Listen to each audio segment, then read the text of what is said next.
A finales del siglo XIX y principios del siglo XX, debido al crecimiento de la administración producto de la revolución industrial, comenzaron a aparecer nuevas ideas de cómo había que administrar los diferentes tipos de empresas, creándose una serie de enfoques para ello. Nosotros este día analizaremos la teoría clásica de la administración. Henry Fayol, el principal propulsor de la teoría clásica, es el autor más reconocido en el campo de la administración mundial. Nacido en 1841 y falleció en 1925. Trabajó fundamentalmente las reglas universales que rigen la dirección de las empresas.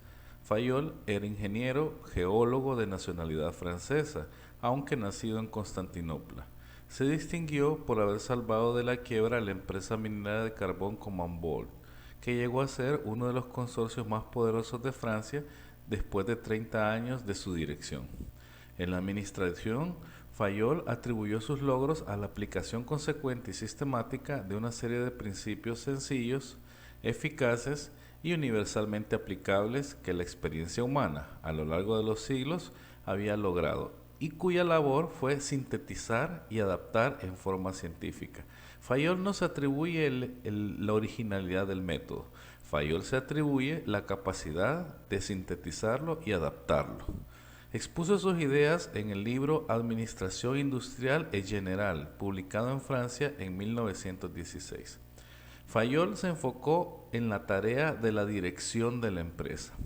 Percibió muy tempranamente que todas las tareas deben estar muy bien administradas desde los altos cargos de la empresa, por lo que detalló los siguientes aportes para la función del administrador. El concepto de empresa. La universalidad de la administración. Las áreas funcionales. El modelo del proceso administrativo. Los principios administrativos y el perfil del administrador. Estos pueden considerarse como los aportes que hizo Fayol a la teoría administrativa. Para Fayol, la empresa es una organización.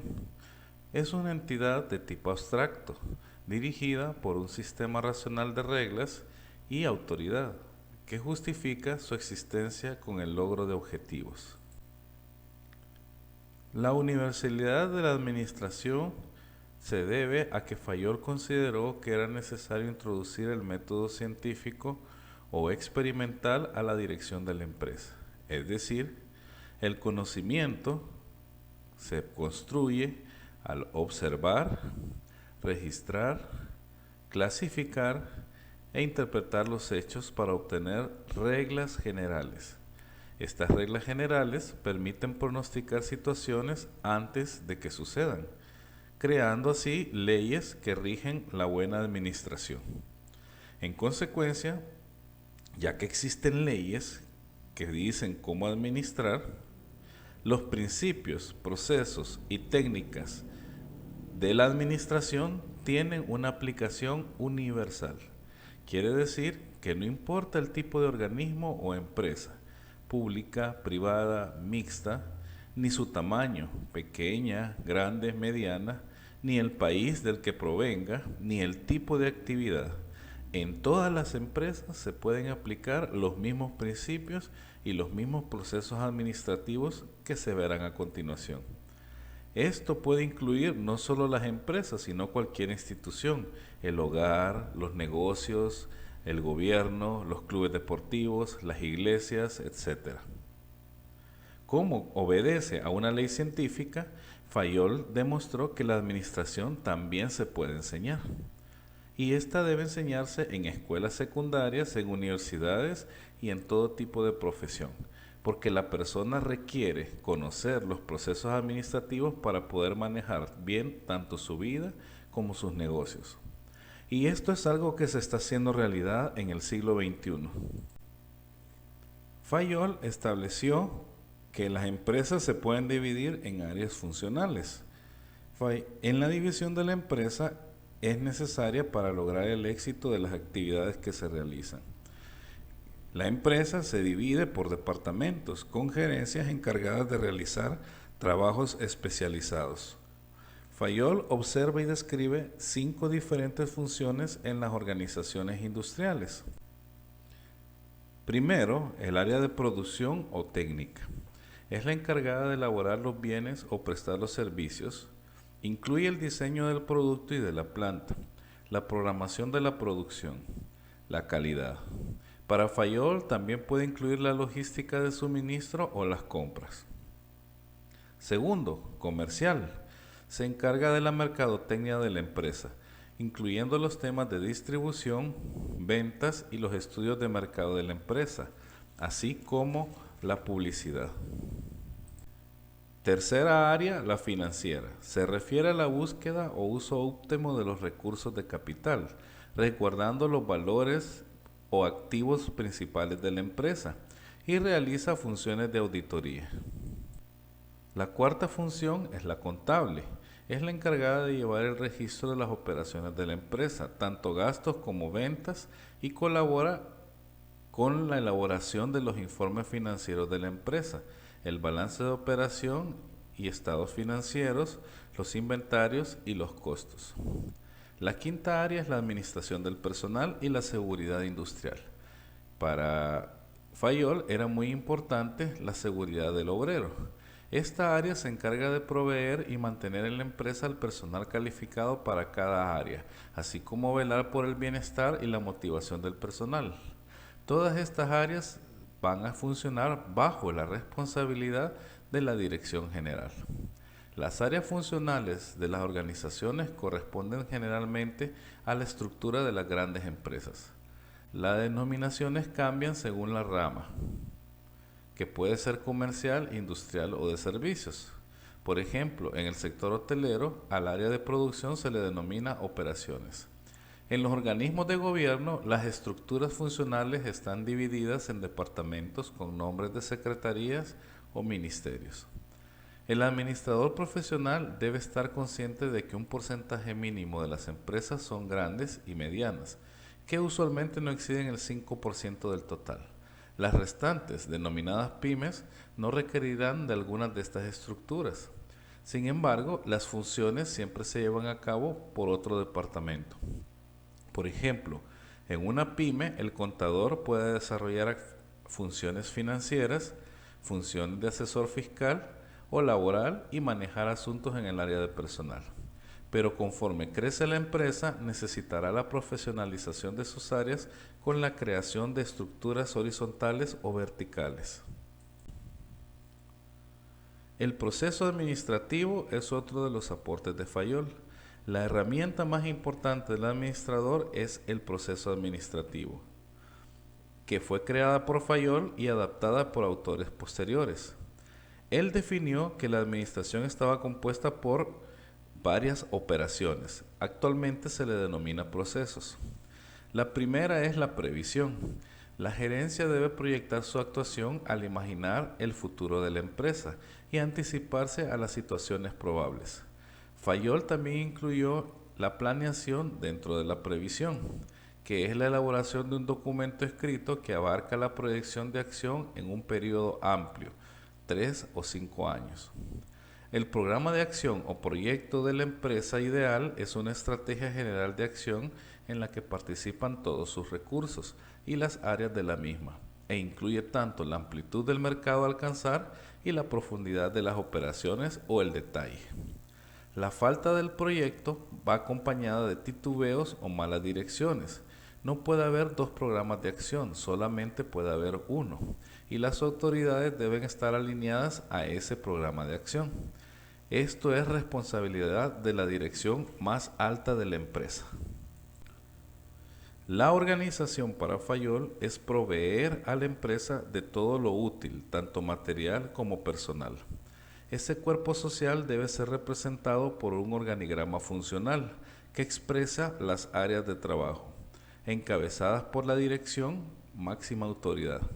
Fayol señala que no debe haber más de 6 dependientes como tramo de control para cada autoridad, ya que al aumentar la cantidad de dependientes disminuye la efectividad. Comandar y coordinar es la tercera operación para Fayol. Comandar es hacer funcionar el cuerpo social. esto es responsabilidad de los jefes de áreas de trabajo, para obtener lo mejor del personal de cada área. Descansa en las cualidades personales de los responsables, aplicando los principios de administración. Para Fayol, la coordinación era la creación de la armonía tanto entre los elementos humanos como entre lo humano y lo material para facilitar el éxito de la empresa. Aquí se incluye la ergonomía.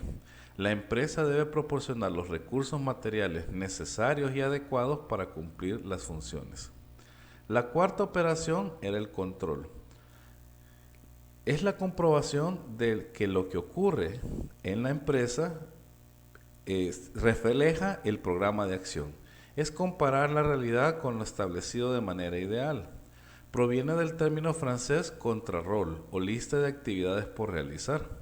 Esto se realiza a través de auditorías administrativas o verificaciones contables y de inventarios de productos adquiridos y producidos. La dirección debe ejecutar un control del control, es decir, debe revisar las atribuciones y límites de los auditores. A Fayol le corresponde también la creación de los principios generales de la administración. Son guías generales de acción y se les considera universales porque son aplicables en cualquier tipo de organización humana. Son axiomas, o sea, sentencias breves tan claras que no requieren explicación. Utilizarlos de manera correcta es un arte que exige inteligencia, experiencia, decisión, mesura, entendida como tacto, destreza y suavidad en la comunicación, y experiencia. Fayol afirmó: los principios son flexibles y adaptables a todas las necesidades. La cuestión consiste en saber cómo servirse de ellos. Principio de la división del trabajo. Hay que separar las funciones de una empresa por grupos de tareas homogéneas, con el fin de especializar para producir más y mejor con el mismo esfuerzo. Autoridad y responsabilidad. La autoridad es el derecho de mandar y la capacidad moral para hacerse obedecer. La autoridad de un jefe viene dada por las siguientes fuentes. Primero, por la empresa, que lo nombra y le da las facultades para decidir y el campo de competencias donde participará. Segundo, de la capacidad técnica y experiencia del responsable del puesto. Y tercero, de la capacidad mental y moral del individuo. Se distingue que un buen jefe tiene la autoridad legal inherente a la función, pero tiene que agregarle la autoridad personal formada de su inteligencia, de su conocimiento, de su experiencia y de su valor moral, de su aptitud de mando y la capacidad en los servicios prestados. En un buen jefe, la autoridad personal es un complemento indispensable de la autoridad legal. La responsabilidad es una actitud producida en el individuo por las obligaciones contraídas. La responsabilidad civil son las penas establecidas por la ley de no cumplir con su tarea. No se concibe autoridad sin la responsabilidad.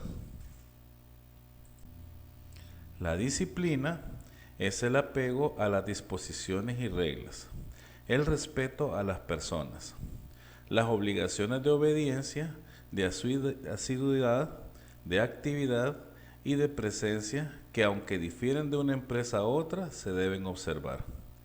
Deben ser valores que formen parte de la cultura organizacional, de los hábitos, del comportamiento de todos sus miembros. La disciplina es fundamental para la buena marcha de la sociedad y de cualquier organización. Todos los individuos dentro de la empresa deben respetar las normas emitidas de la dirección y poner de su parte para cumplir con los reglamentos establecidos. El principio de la unidad de mando. Un colaborador no debe recibir órdenes de más de un superior, pues en todas las asociaciones humanas la dualidad de mando es una fuente perpetua de conflictos. Si el problema se origina en órdenes de dos superiores, uno inmediato y otro de mayor rango, debe aplicarse la cadena de mando. Unidad de dirección. Un solo programa debe de aplicarse para un conjunto de operaciones que tienden al mismo fin. Esta es la condición necesaria para la unidad de acción, de la coordinación de fuerzas y de la convergencia de esfuerzos. La diferencia entre unidad de mando y dirección radica en que una se refiere a la cadena de mando y otra a la planeación y dirección de corto y largo plazo. Todas las partes de la empresa van a tener un solo programa de mando, aunque tengan diferentes mandos operativos. Subordinación del interés individual al interés general. Debe prevalecer el interés del grupo y de la organización antes que el interés personal. En algún momento, algunos miembros van a tener que sacrificar sus intereses personales en beneficio de la comunidad.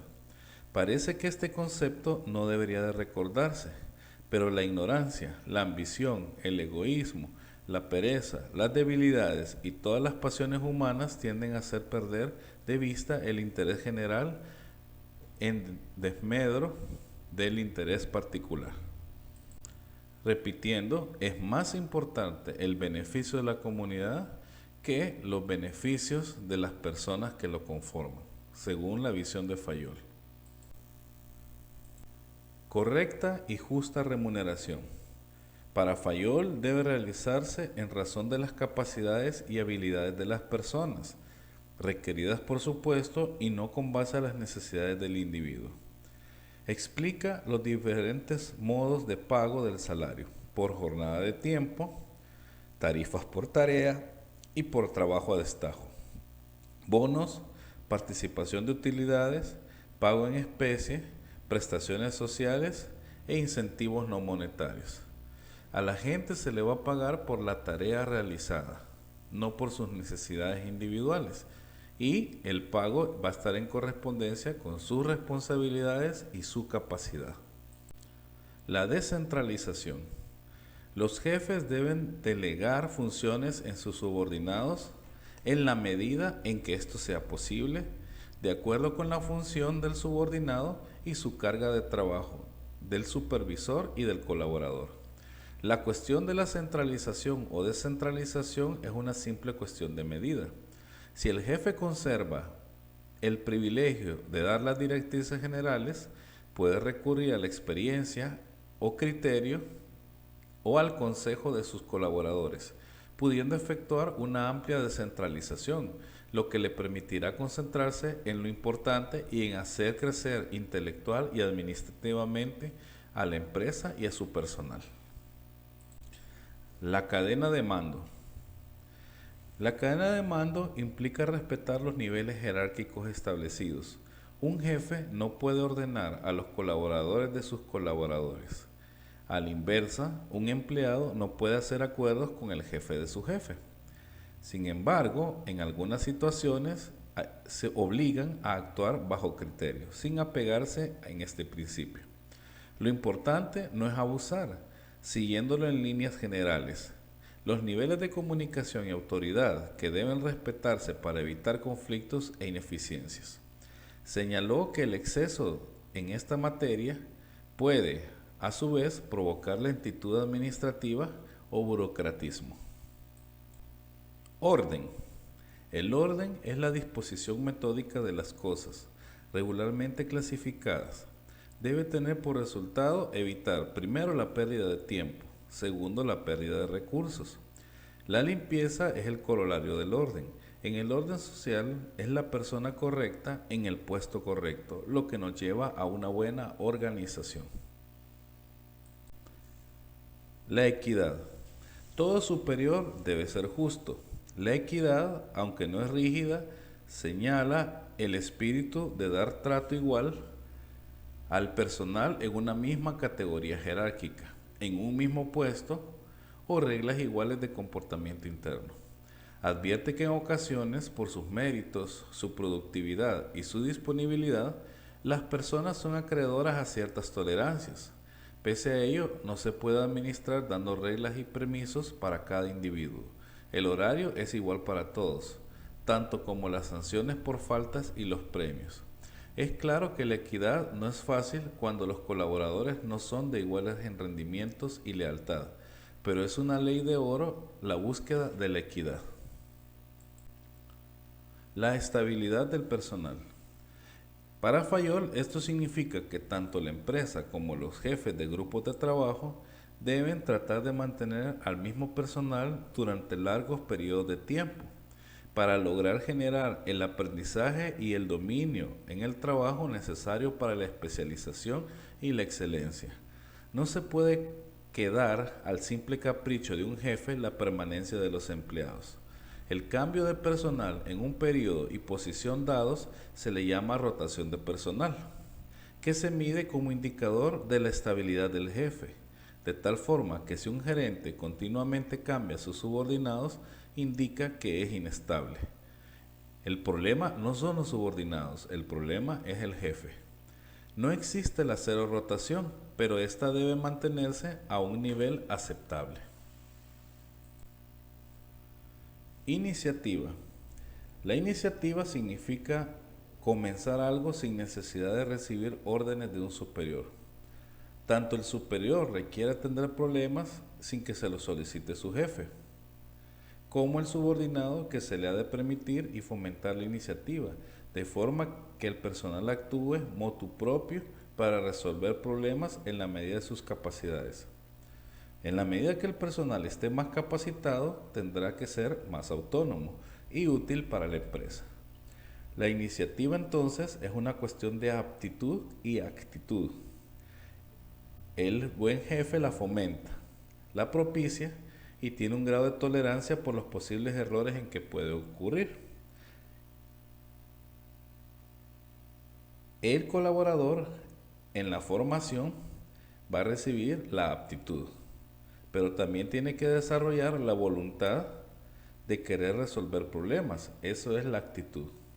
Si las entidades no aprovechan la iniciativa de sus colaboradores, serán estáticas y tendrán una corta vida, porque serán superadas por otras organizaciones.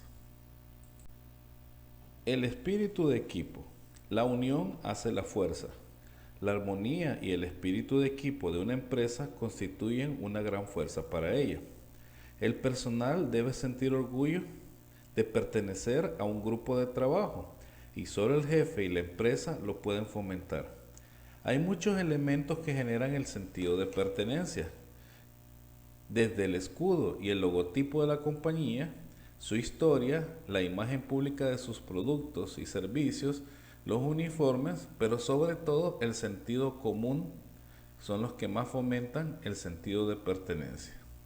El sentido de pertenecer a un mismo objetivo y conocerlo hace que las personas se integren a las instituciones. Otro aspecto importante en la teoría de Fayol es el perfil de los administradores. Para Fayol, cada grupo de operaciones o función esencial corresponde a una capacidad especial. Se distinguen la capacidad técnica, la capacidad comercial, la capacidad financiera, la capacidad administrativa, etc. Y cada administrador que tenga ese tipo de capacidades debe dirigir un departamento similar. Cada una de estas aptitudes se basa en un conjunto de características y conocimientos que se pueden resumir de la siguiente manera. Todos los administradores deben tener cualidades físicas, como la salud, el vigor, la habilidad. Cualidades intelectuales, como aptitudes para comprender y aprender, juicio y agilidad intelectual.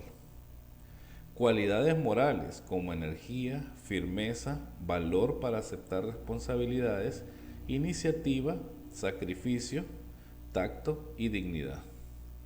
Además, a los administradores se les pide cultura general. Deben tener nociones diversas, no exclusivas del dominio de la función técnica ejecutada, sino que tienen que tener conocimientos en otras áreas, la cultura, la historia, la filosofía, otras ciencias, y en general, todo aquello que permita desarrollar una visión amplia del mundo. Los conocimientos especiales de su área son exigibles también dentro del perfil de los administradores. Conciernen solo a su función, ya sea técnica o comercial. Y por último, dentro del perfil del administrador es importante la experiencia, que son los conocimientos que no se enseñan en la educación formal, pero que se adquieren durante la práctica de los negocios. La teoría de Fayol tiene varios aportes y beneficios que todavía se utilizan en la actualidad. El fayolismo como corriente de dirección se propagó por todo el mundo y muchos de sus principios se utilizan y se enseñan en las universidades actualmente. Nadie duda de la gran capacidad de Fayol para captar los problemas administrativos y con un elevado nivel de abstracción presentarlos como una teoría de principios de la cual se pueden extraer conclusiones aplicables a cualquier empresa. A pesar de su ideología capitalista, sus ideas contribuyeron a mejorar la condición obrera. Defendió el reparto de utilidades y pensó en diversas formas de retribuir el trabajo, obteniendo aún así grandes beneficios para las firmas en las que trabajó. Su proceso administrativo se acepta universalmente como la herramienta para el administrador. Sin embargo, para Fayol, la participación del colaborador no era importante y fue ignorada. Para Fayol, el colaborador no participa en la conformación de los equipos de trabajo, asignándole una situación pasiva de receptor de órdenes.